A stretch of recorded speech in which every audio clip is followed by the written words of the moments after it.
ದಕ್ಷಿಣ ಕನ್ನಡ ಜಿಲ್ಲೆಯ ಉಳ್ಳಾಲ ತಾಲೂಕಿನ ರಾಷ್ಟ್ರೀಯ ಹೆದ್ದಾರಿ 66ರ ಕೋಟೆಕಾರ್ ಉಚ್ಚಿಲ ಸಮೀಪ ಅನಿಲ ಟ್ಯಾಂಕರ್ನಿಂದ ಹೈಡ್ರಾಲಿಕ್ ಆಸಿಡ್ ಸೋರಿಕೆಯಾದ ಘಟನೆ ನಡೆದಿದ್ದು ಸ್ಥಳದಲ್ಲಿ ಉಳ್ಳಾಲ ಮತ್ತು ಮಂಗಳೂರು ಟ್ರಾಫಿಕ್ ದಕ್ಷಿಣ ಠಾಣೆಯ ಪೊಲೀಸರು ಬೀಡು ಬಿಟ್ಟಿದ್ದಾರೆ. ಎಂಆರ್ಪಿಎಲ್ ತಂಡ ಮತ್ತು ಅಗ್ನಿಶಾಮಕ ದಳದವರು ಸ್ಥಳಕ್ಕೆ ದೌಡಾಯಿಸಿದ್ದಾರೆ. ತಾಂತ್ರಿಕ ದೋಷದಿಂದ ಅನಿಲ ಟ್ಯಾಂಕರ್ನಿಂದ ಹೈಡ್ರಾಲಿಕ್ ಆಸಿಡ್ ಸೋರಿಕೆಯಾಗಿದೆ ಎನ್ನಲಾಗಿದೆ.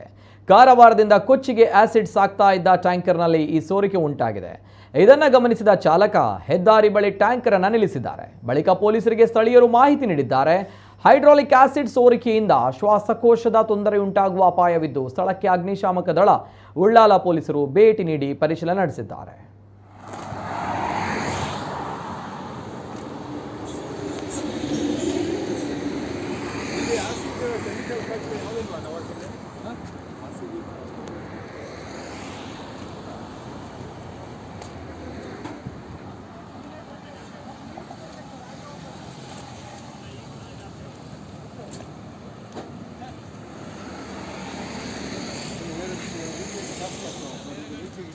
ಹಾಕಿದ್ರು ಕಿಂಚಿದ್ರು ಕೂಡ ವಾಸನೆ ಬರ್ತಾರೆ.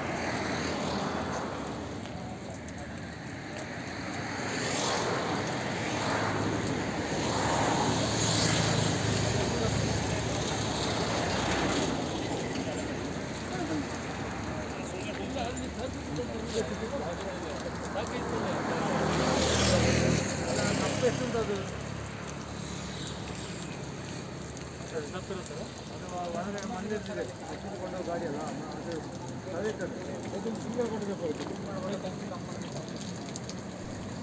ಉಂಟದಿತ್ತ ಫುಲ್ ಎಂಕ್ಲ ಬಂದು ಈಚೆ ಹೋಗಿತ್ತಾನೆ ಅದರ ಹಾಕಿ ಉಂಟ ಎಂಕ್ಲ ಕಟ್ಟಿ ಕರಾಗಿ